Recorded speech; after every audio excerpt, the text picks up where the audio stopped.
It's now 12 o'clock, so I'll get started. So good afternoon, everyone. Thank you for joining us and welcome to the ninth and final installment of Sierra Club BC's Old Growth Forest webinar series. My name is John Griffiths. I'm a volunteer with Sierra Club BC and I'll be hosting today's call. I'm delighted to say that we have Mark Worthing, the Climate and Conservation Campaigner with Sierra Club BC, joining us on the call today. Before I hand over to him, I'd just like to run through a few points. I imagine you truly are Zoom pros by now, but just to let you know that there's a brief intro from me in the Zoom chat box, which you can open by clicking on chat at the bottom of your screen.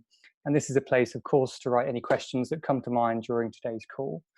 I'll then try and cover these in the Q&A session in the second part of the webinar. We'd like to thank all those who have participated in some way, small or large, in the June 6th Old Growth Day of Action. Mark's going to report back in more detail from the day, but I'm sure many of you will have been there or seen pictures from the 17 different actions across the province where we came out in force and made our voices heard in demanding protection of BC's old growth.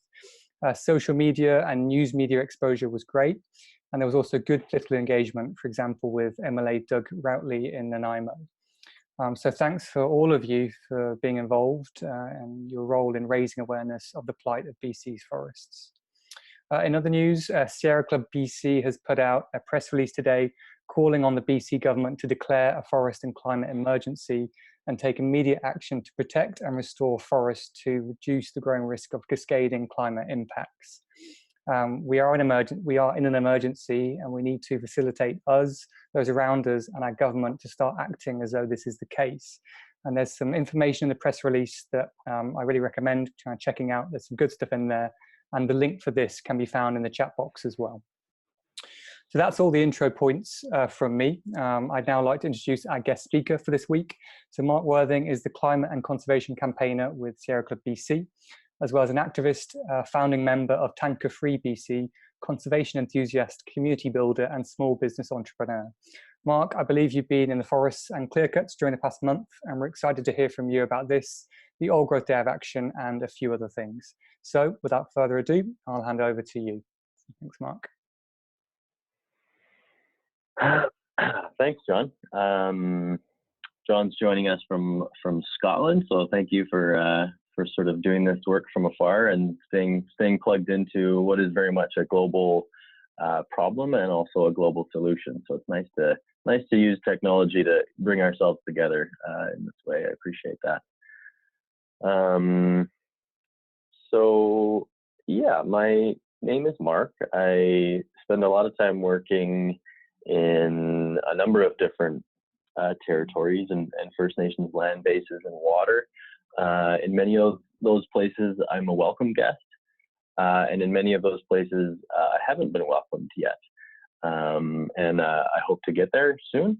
But it's a different way of approaching this type of work is to give Indigenous cosmologies and Indigenous sovereignty in those territories a bit of a precedent above that of the BC government or the federal government, and so I've been really thinking about different ways to be in relation to land bases and to forest ecosystems and to water and to the people that have always called them home.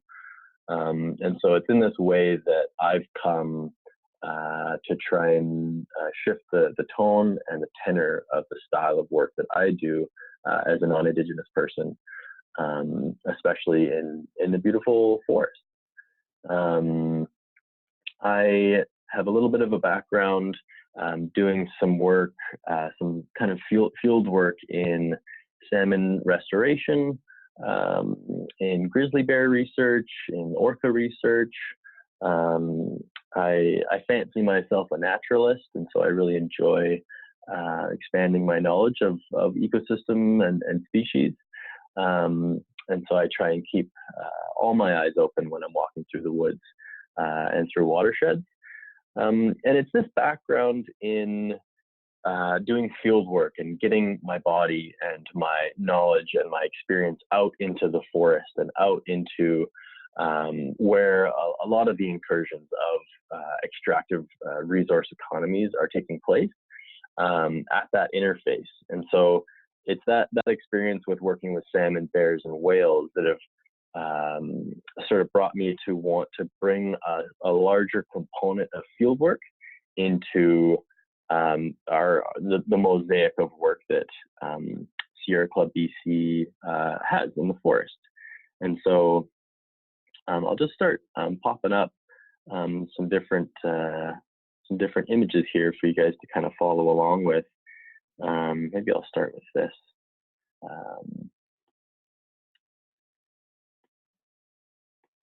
Sorry, one sec.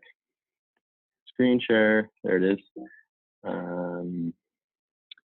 And we will look at this. So this is obviously Vancouver Island.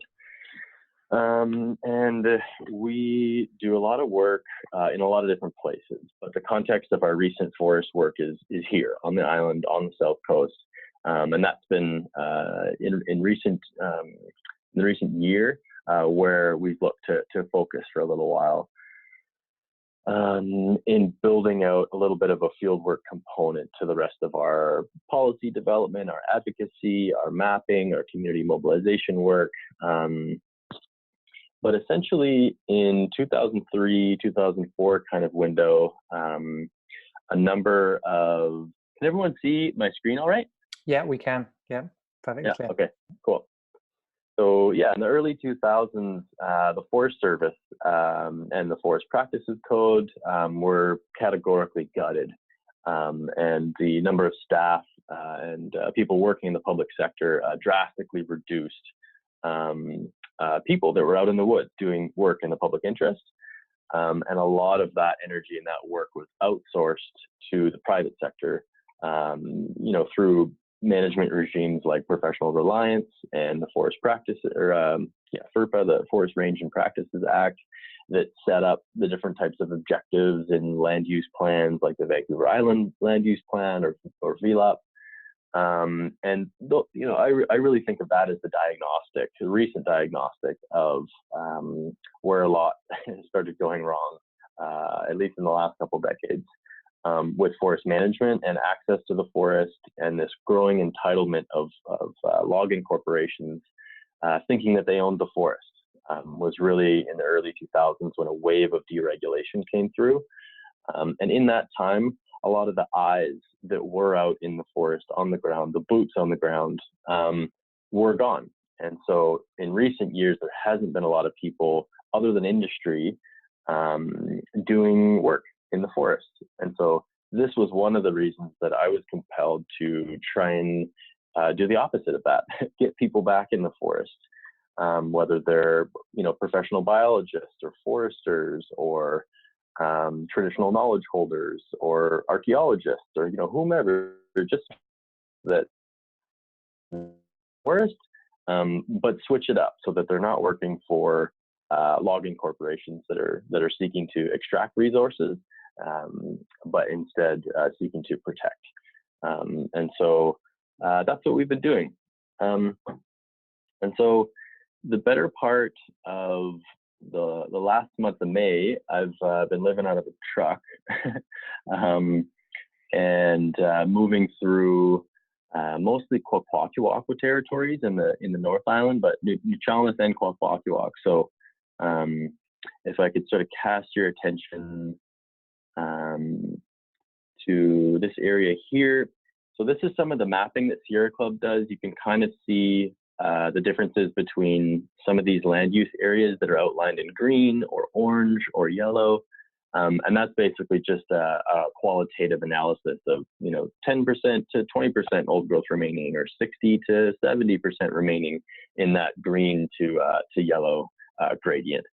And so we're particularly interested in a few key areas that have more contiguous forests, some protection in the area, but then also where they're actively seeking and targeting old growth forests.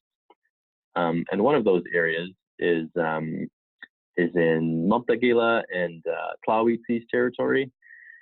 And this was one of the areas where I've tried to lead with sort of a different suite of permission and consent with hereditary governance in the areas.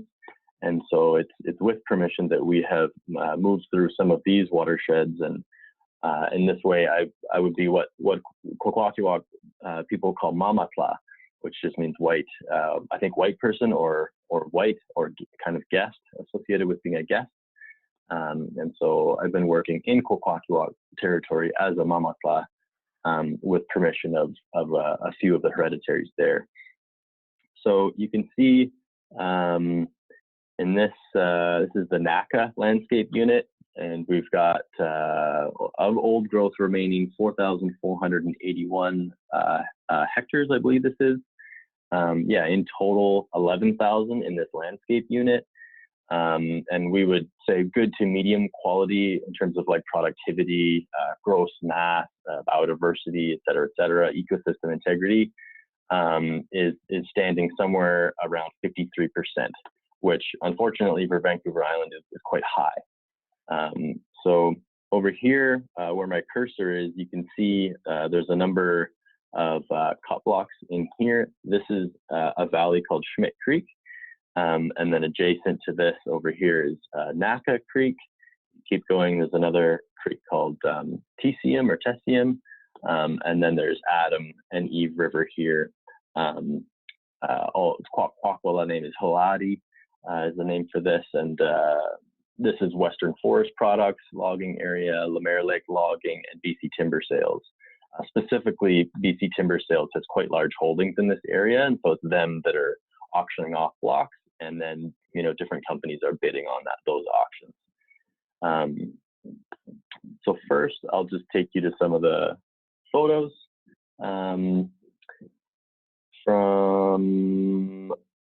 the first week of May. Where are we here? Oh, I lost the photos. That's a cute little red-legged frog that we found in Cayuga Chuckwasit territory. Sorry, John, it's just going to take me a sec to pull these back up. That's okay. No rush.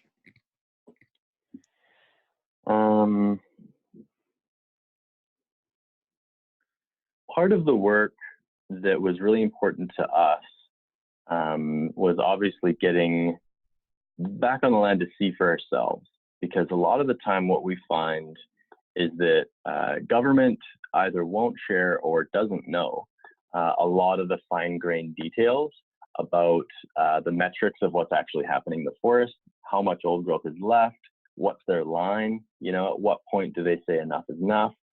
They really haven't done a lot of critical thinking and a lot of deep analysis on that. So we're trying to work with them and kind of set a new precedent where they feel obliged to do so, because it is really their job, and we're extremely disappointed that they aren't, years and years ahead on this work. So we get out there and we look for ourselves, because we basically aren't certain of their numbers. A lot of the information is held with the licensees, and those licensees have agreements with the BC government in terms of the LiDAR data that they have the best available information. The public does not. And so we're trying to offset that balance, because they need to share all that data about what is actually left in our public forests in order for us to make responsible management decisions as a collective. So we really push them on that, and we try and get down into the forest ourselves to make sure that we're ground truthing a lot of the data and the mapping, which is something at this point we're not even seeing the BC government do. They're not sharing their data, they're not sharing their mapping, and so we put it out there as best we can and then challenge them to do the same. So this is, in this photo, the NACA Creek log sort. So we're looking north through Johnson Strait. To the left, that's Vancouver Island.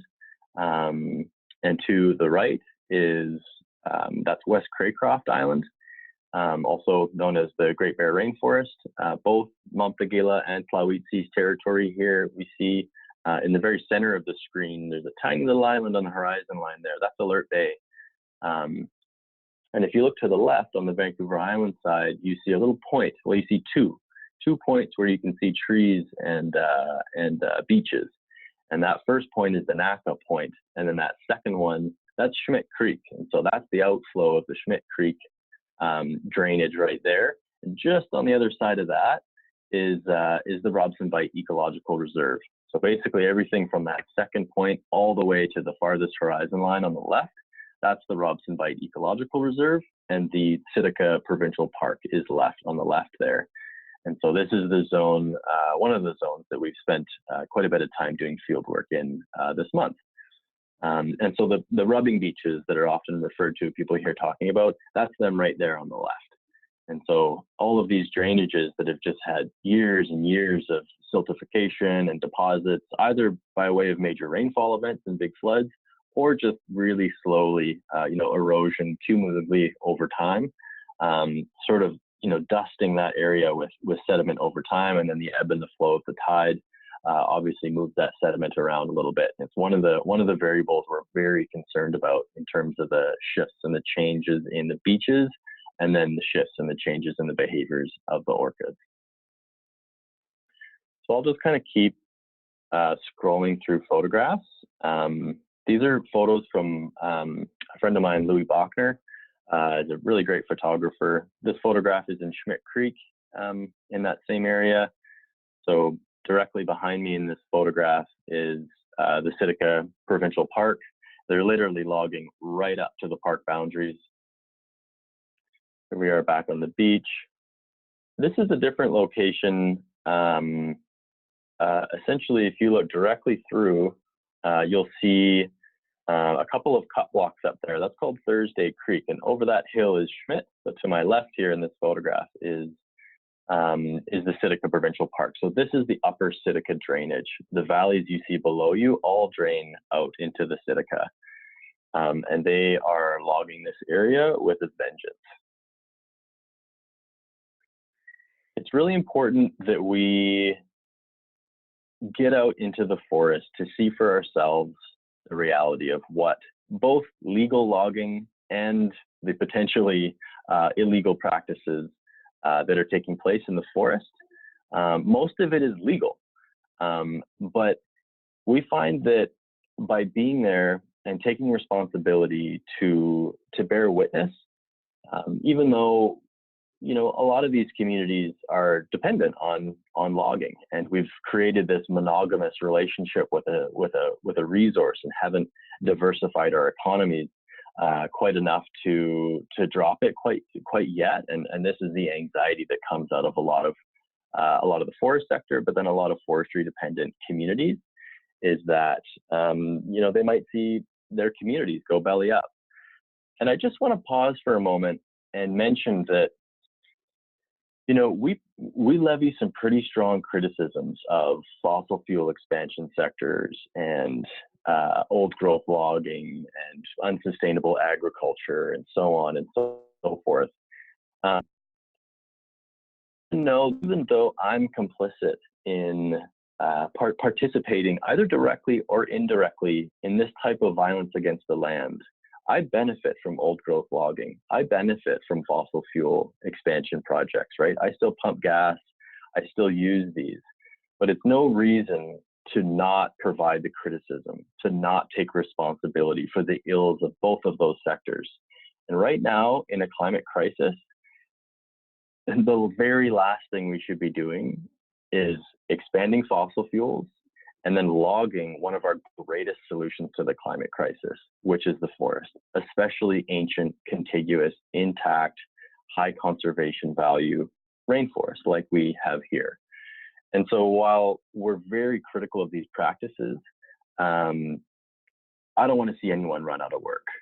Now, it's not necessarily their responsibility to find that transition. I believe it's a collective responsibility, and that includes the BC government. And so I guess what I'm trying to say is that I want to be inclusive to the fact that my friends are fallers. My friends are truck loggers. My friends put food on their families' plates by way of this type of economy. But it is also my responsibility to criticize this, to hold people to account, including myself, and to change this. Because with 11 years on the horizon line, we actually don't have a lot of time to create what is politically palatable or politically possible in the eyes of the BC government to change this. We have to change this very fast and very rapidly. And it is the BC government's responsibility to provide the types of opportunities for a just transition away from this type of logging.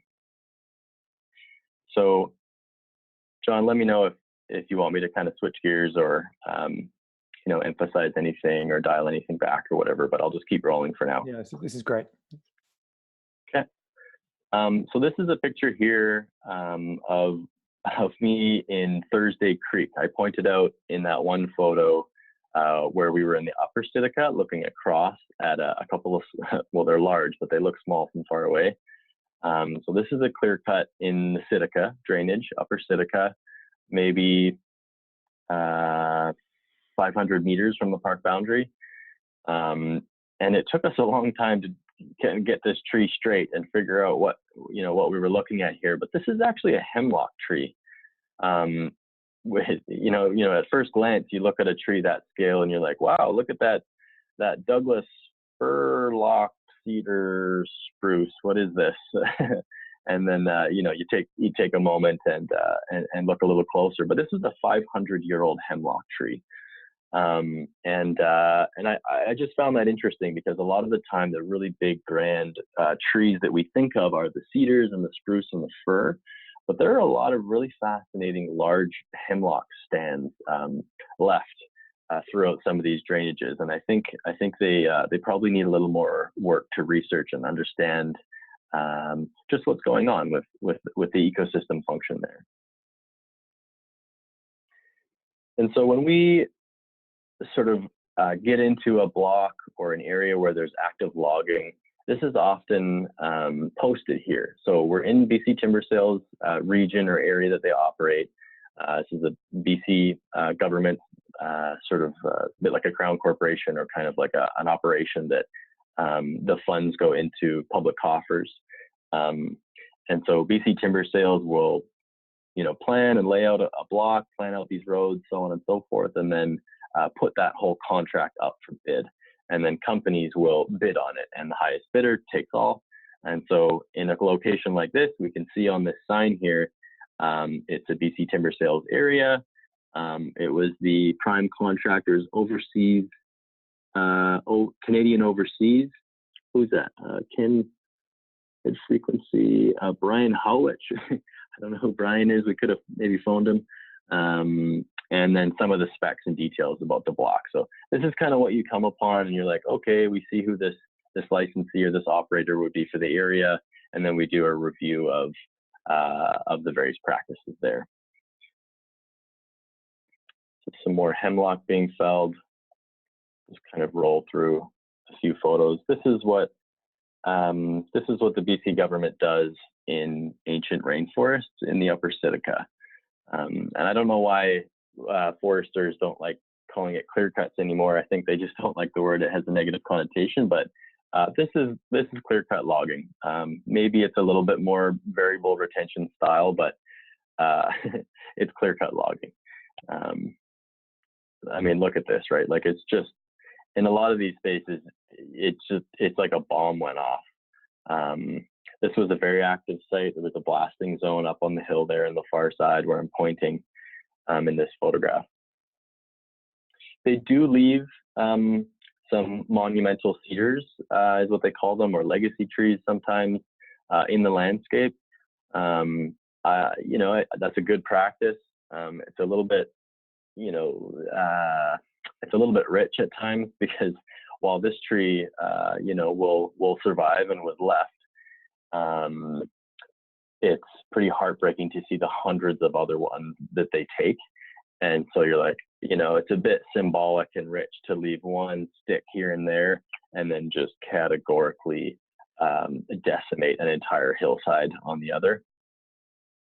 This is a colleague of mine. His name is Jacob Earnshaw. He's the president of the BC Archaeological Society. And we were lucky enough to have him come out with us to do some archaeological survey work. His specialty is around culturally modified tree groves or cultural features in forests. And sure enough, he managed to identify a culturally modified tree grove in Naka Creek not too long ago. So he's just filing that with the BC Archaeological Branch probably this week at some point. So this picture here, this is an interesting one. So they'll come into a new area and they blast roads in. It's pretty remarkable to hear bombs going off in the otherwise pristine, quiet valleys of the Silica. And this is what literally the front line of old growth logging looks like.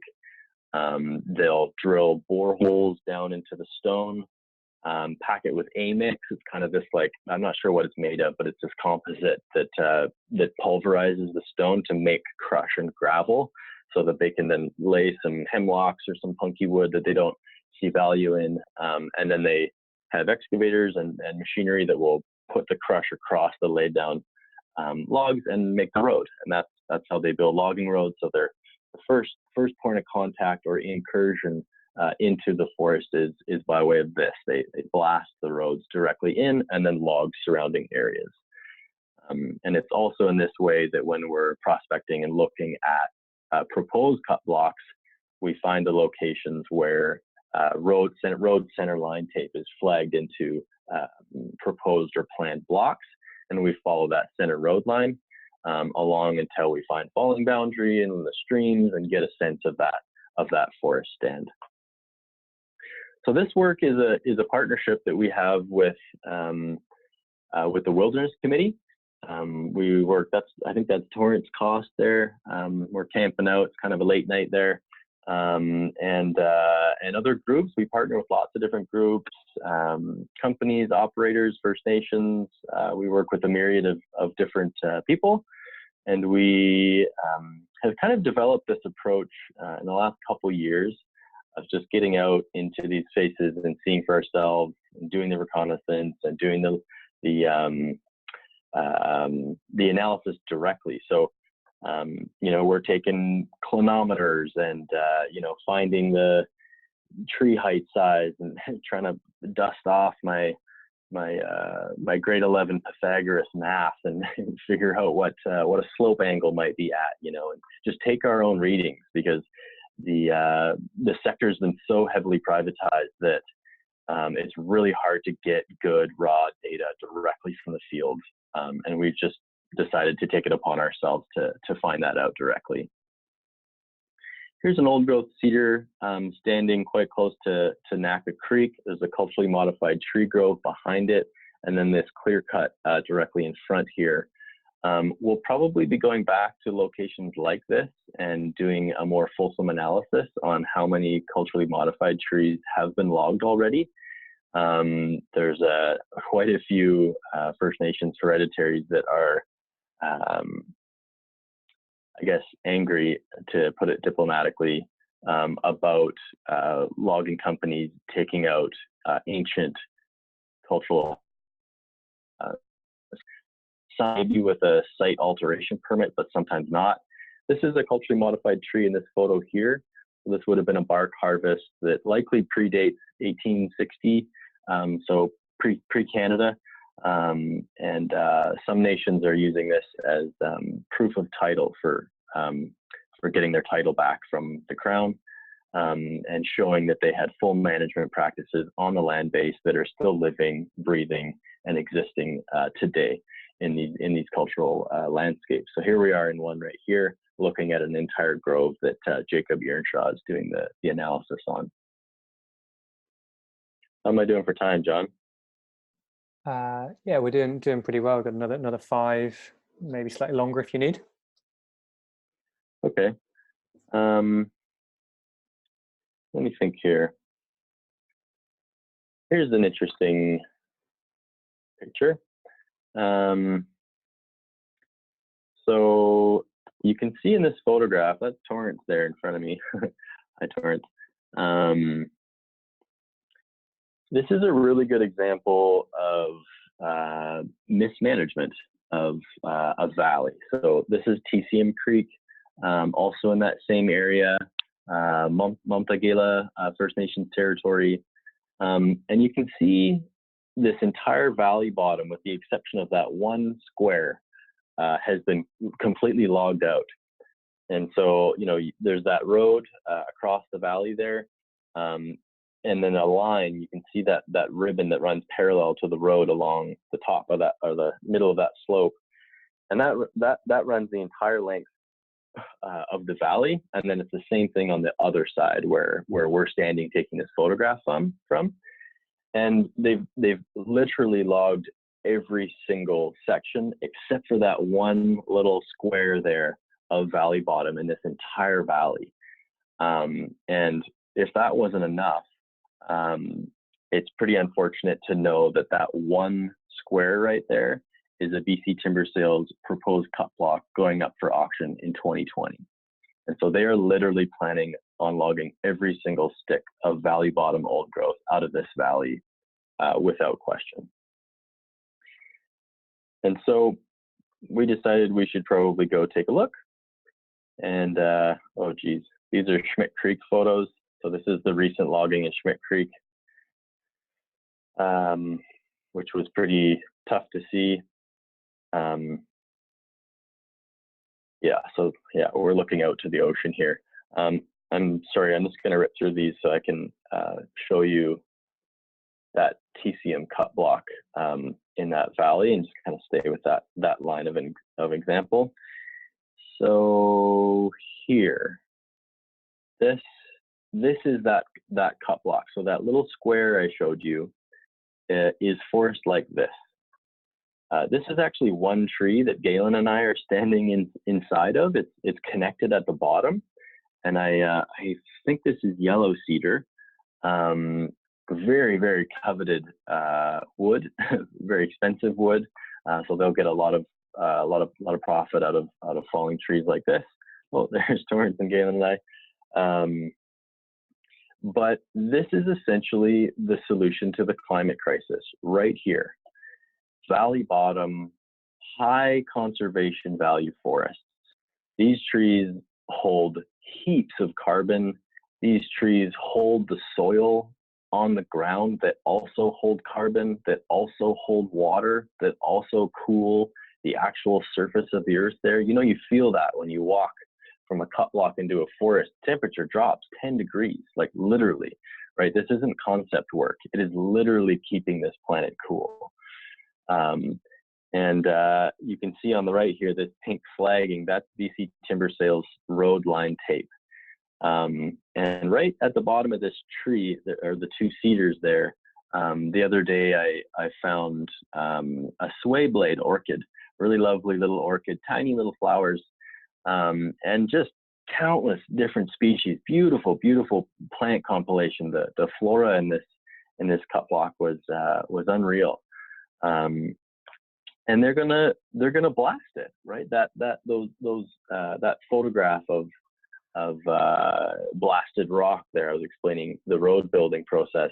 They'll do that right here in this forest. And so literally blasts will go off right here. That orchid will be no more. And this forest will be the last little square. It's not even that big of a block, frankly, will be gone. And that will be all for TCM Valley Bottom Forest. This is a friend of mine who's a Mumptagila and Quagule man. Dakota is his name. One of the first times that he'd actually had a chance to get in and sort of see this part of his territory firsthand. And that's a pretty hard truth to come to as an Indigenous person looking to regain access to their territories and reconnect with cultural practices, including bark harvesting and or even just a spiritual connection to the space. So for him to try to be doing that work while simultaneously seeing blasting road lines go through a very sacred space is hard. It's hard work. This is Galen admiring what looks like maybe a red cedar there. And so this is just an example of some of the field work that we do when we go out into the woods, what we're looking at, who we take, how we go there. We bring photojournalists, we bring documentary filmmakers, we bring traditional knowledge holders, archaeologists, foresters we go out with. and just start building out our knowledge and taking that and bringing the message and bearing witness back to people that aren't lucky enough, like me, to be able to get out into the woods and into some of these places, because it can be quite logistically challenging. And it's also the reason that I feel more conviction and strength in asserting the advocacy and doing the policy work and doing the public engagement and mobilization work that we do, because I know, right? No one can tell me otherwise. I don't need someone in the Forest Lands Natural Resource and Rural Development Office in Nanaimo to tell me what's actually happening in the forest, because I was there. I saw it with my own eyes, and I trust that I have the ability to decide what I feel is ethical or unethical, what I feel is good management or bad management, what I feel is a healthy relationship with resource development and an unhealthy relationship with resource development. So this is the type of work that brings a lot of energy for me to go to things like the BC Day of Action that happened, what was that, 2 weeks ago, last week? I can't keep track anymore. But when we go to engage with MLAs, 17 different towns, communities, cities across BC, showed up directly to interface with the government's body that is supposed to be managing and stewarding these resources with a bit of care, to speak directly to them and to let them know that this is not okay anymore. And it was a really powerful and beautiful thing for me to be able to move from the forest and to be garnering this type of information, this type of experience, and looking at violence against the land in this way, and then taking that experience directly to political power. And so I think I saw June Ross was on this call. June, it was such a pleasure to be with you in Nanaimo on the Day of Action. It was fun. I brought my dad down, and there were many other friends and new friends that I met. And we talked to Doug Routley. And to his credit, he came out and sort of said his piece and talked about his perspective and his barriers and his intentions and things. And it felt good. Clearly, he's a politician. He knows how to talk the talk. So I'm interested to see if he can walk the walk. I've been very, very, very disappointed in this government, and that is putting it as PG-13 as I can. But I think with your help, that collectively we can keep turning the volume up on this, both in the forest and in the city, because this isn't really an urban-rural dichotomy. I think it's about all of us, and having the support from everyone, and also us being able to support everyone in engaging in political action, like the BC Day of Action that we did, is exactly the medicine that I need, to see and to be engaged with and to share with everyone here, to make me feel like I can keep doing this type of work, because it sucks being out in the woods looking at clear cut after clear cut after clear cut after clear cut. We do more days of action. I can talk a little bit more about that maybe in question period, but I don't know, John, do you want me to kind of wrap it up here? Yeah, no, I think if we can move to the Q&A section now, if you wrap things up. Okay, cool. So just thank you so much. Those were some hard-hitting but incredible photos that you were sharing there, and it was great to have an update on what's been going on and just to learn lots about the process. That was absolutely fascinating. So thank you so much for sharing and all that you've been doing.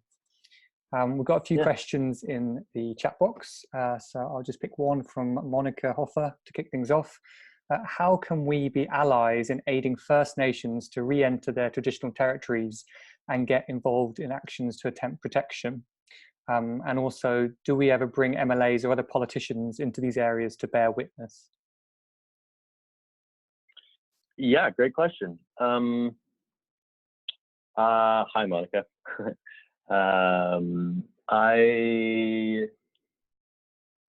I think that there are many ways to find our stance in terms of allyship. It depends on the type of tactics that you're interested in and committed to. It depends on where you are, in what territory you're in. Totally different in a lot of different First Nations territories. But I would say fundamentally, patience is a very key, patience and sort of a deeper insight into how to step up and when to step back, because there are a lot of complex dynamics that take place, and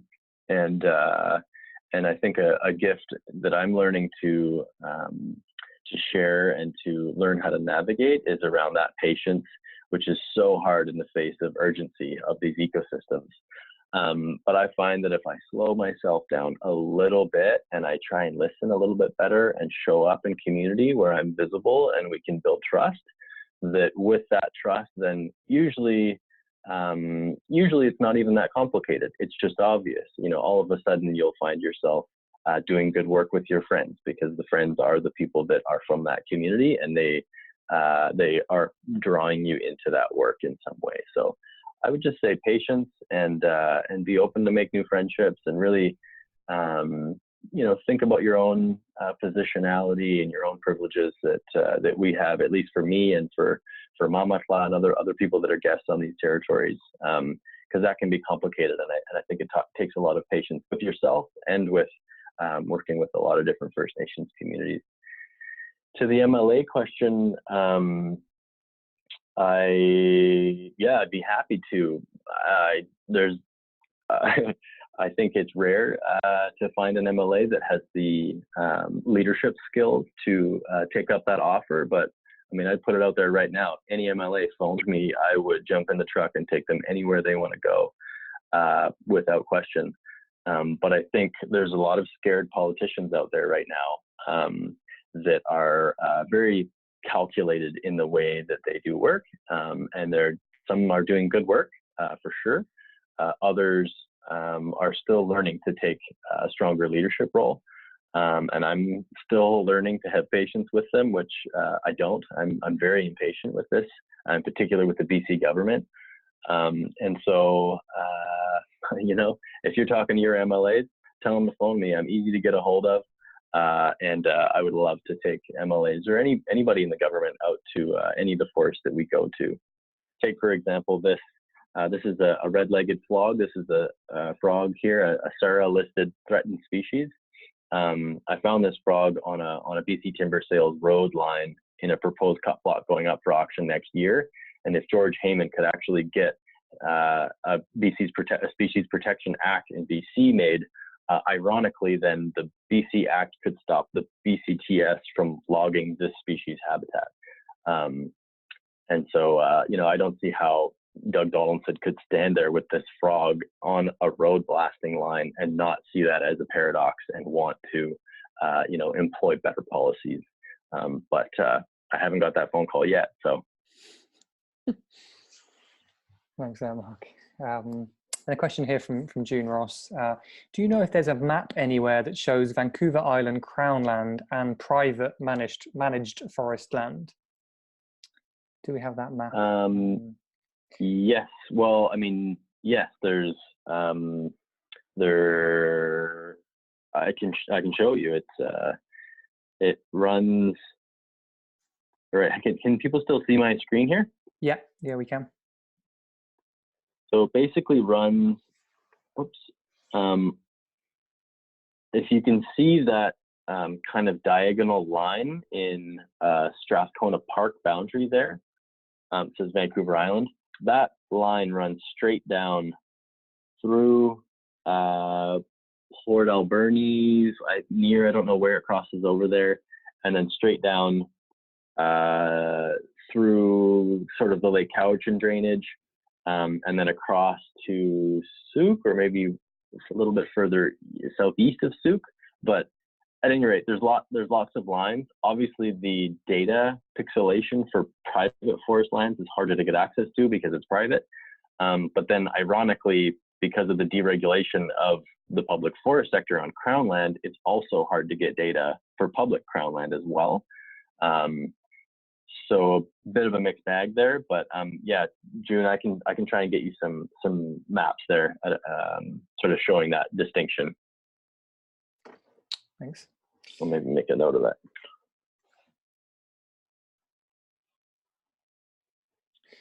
And then, I mean, how do you find, the emotional aspect of being out there around so much devastation? I mean, it must be pretty hard. It's hard enough looking at the photos, right? Like being out there must be tough. And how does that work when you're out there, with a group?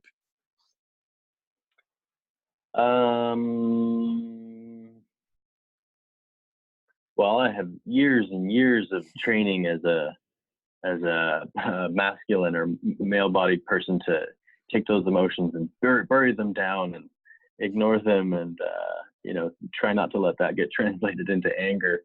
So frankly, I'm not very good at processing my emotions with a lot of this. I'm working on it. Sometimes my response is anger. Sometimes my response is sadness. Sometimes it makes me withdraw, and I kind of just kind of be protectionist or something because I don't want to be vulnerable to it.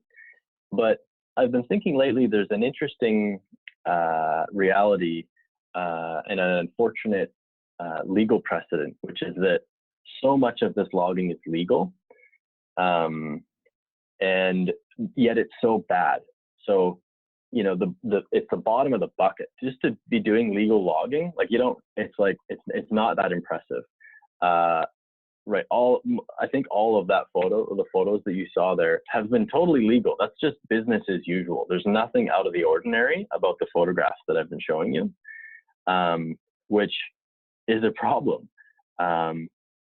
Look at this. This is all red cedar.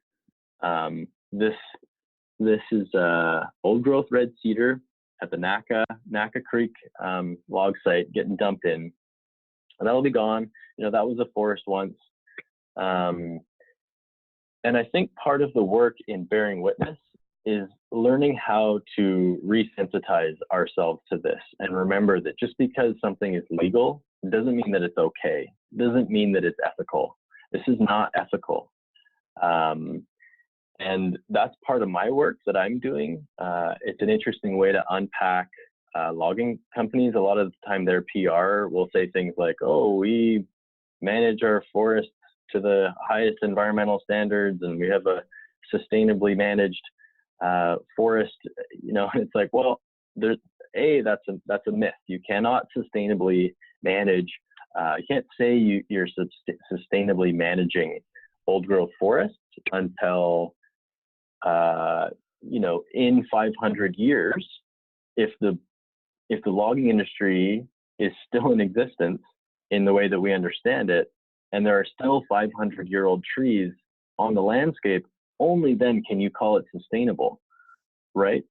You can't take an industry that's 80, 90 years old that harvests a resource that's 500 years, 1,000 years old. These ecosystems are essentially 10,000 years old, right? If you're thinking in glacial time, you can't harvest a resource like that and call it sustainable until you've done it, right? And they haven't. In fact, they've done the opposite. They've categorically extracted most of the old growth in existence on this entire landscape. It's the largest landscape level experiment that's ever taken place here. And it's super risky. It's violent. And there's no way to call this anything other than unsustainable. And so coming to grips with that emotionally, I guess, is a strange practice to answer your question. But the work that I see myself doing is resensitizing myself, my own connection to land and natural environment, and helping sort of bear witness and hoping that I can share that story with other people so that they can resensitize and also kind of like find that intimacy and relationship with these ecosystems. Thank you. A question here from Meadow. How have you managed to find common ground with friends who are fallers? Because really they know better than anyone else who's, what's going on. So, you mentioned about finding common ground. Have you been able to do this, or how does that work? I just wear this t-shirt. Can you guys see that? Yeah, I can see it. I don't know. I think because I don't believe in bad people. I mean, there can be bad people totally, but I just don't believe, like, I think it's a cop out to antagonize or villainize people that make a living in the fossil fuel industry or logging or anything. That's a trick. That's a bit of black magic. What I want is for them to have access to other livelihoods that can also uplift them in ways that are better than these unsustainable resource economies. And I want that for them. I don't always blame them for, taking the measures that they do. I push them on it, that's for certain, but I feel like we can't really have the conversations that we need to have to transition away from this if we're not doing it with a certain level of compassion for each other, right? Because I do ridiculous stuff all the time. They look at what I'm doing and they think it's silly, or they think I'm making things up, or that I'm being too emotional or something, you know what I mean? Like they think I'm doing something that is not high quality, or they're not, in full respect of the way that I carry myself and the way that I do this work. Yet they still give me the time of day, right? They still listen to me. And if they're willing to do that with me, then I'm willing to do that with them. And, the reality is, for say fallers, like some of these people are extremely skilled at what they do. The work is very hard. They are very talented. It's very challenging work, and they have a lot of pride in doing it. It takes a fair amount of skill to fall an old growth cedar, for example. So to not acknowledge their skill sets, I think does a disservice to the conversation that I would like to have in providing them or finding a solution with them to transition away from those types of economies. And so instead, I just try and meet them where they're at and hear them out. And quite quickly, if you're kind to people, you find they'll be kind to you, and then you have some simple friendship, and you can kind of move from there. And then it's easier to talk, and it's easier to have those hard conversations that we need to be having. So that's a great answer. Thank you. I've probably got time for one more question. So yeah, a good one here from Monica again. Do you get permission from these logging companies to go in and document? And how can regular folks like us go and do some local documentation, as we all need to bear witness and support those of you who are out there doing it, a lot of the time? No, I don't need permission from these logging companies. It's not their land. It's not their forest. And unless there's maybe like a safety concern or something, I don't often even notify them. In some cases, I totally do, or I'll pick up the phone and call them and say, hey, what's which road line do I need to take out? I'm going to go and take a look at some watershed or creek. And then obviously they know I'm going in there. But I try and be pretty transparent, but I sort of realign my allegiances or my loyalties and my trust. And instead what I do is I'll try the best I can to either find hereditary leadership of whom it's their territory, or the band, like the band council, and check in with them and say, hey, maybe have a meeting 2 weeks in advance or something and say, hey, we're thinking about doing field work in this area. Is there anywhere that you could use pictures? Are you interested in some of the salmon spawning habitat, up in this area? Because we thought about going in there. The answer is yes, no, maybe so. It's whatever their feelings are at. Most often, it's a feeling of gratitude and positive desire. So if I'll find a hereditary leader or community member for an area, and ask if they have any interest in me looking at something up in a drainage, usually the answer is yes, and with more specificity. We're interested in CMTs, or we'd like to know how much fur is left up there, or we just want pictures. And with that, I try and seek that type of a permission first. Eventually, if I get to calling Western Forest Products or one of the operators, I might do that, but they're a little lower down on my pecking list when it comes to permission. Great. Thanks. I think we'll draw the discussion to a close there. Thank you so much, Mark, for that incredibly interesting and inspiring talk. There's a lot in there, and I'm sure I speak for all of us in saying we really appreciate what you've been doing out there, and keep up the good work. Thanks, John. And yeah, so this was and is our last episode in the Old Growth Forest webinar series. So thank you for joining us today and for continuing until the end of the series. It's been great to to help host the series, and I think we covered some really great ground during the past 10 or so weeks with some fascinating speakers. And I know that I personally have learned, a great deal about old growth ecosystems, First Nations practices, potential technological solutions, and a whole lot more. So yeah, thank you to everyone who's been involved, and to all those attending. Thank you to those who have helped organise, host and provide expert input, including, of course, Galen, who's worked very hard and has been an amazing host for the majority of the series, and Jens, who's also put a lot into this and provided great expert opinion throughout. Thank you today to Mark and all our speakers throughout the series, and then Henry, Kat, Elizabeth, and everyone else behind the scenes at Sierra Club BC. Looking forward, I just encourage you to keep up to date with what Sierra Club BC are doing through emails from the mailing list and the Facebook group, where the conversation will no doubt continue. I believe that there may be another action coming up in the fall, so watch out for this. I'd also just like to highlight the 5th annual Walbran Valley Convergence, which is taking place on July 28th and 29th. This is a multi-day event in the Walbran celebrating forest activism, and will include guided hikes, workshops, and the opening of a new trail. So if you're interested for this, then just search for Walbran Valley Convergence in your search engine, and you should find the main page for this. Finally, if you've enjoyed this webinar series, then we invite you to become a sustaining member of Sierra Club BC by making a monthly donation. The support for our mission of defending BC's natural environment within the urgent context of climate change really is deeply appreciated.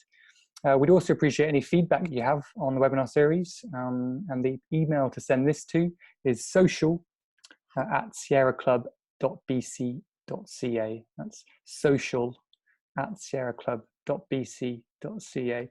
Any comments you have, we would love to hear, and we can help improve these webinars as we go forward and for the next one. So thank you all for joining us today. Thank you, Mark, again. Thank you all for listening in, and take care, and see you again in the future. Okay, bye-bye.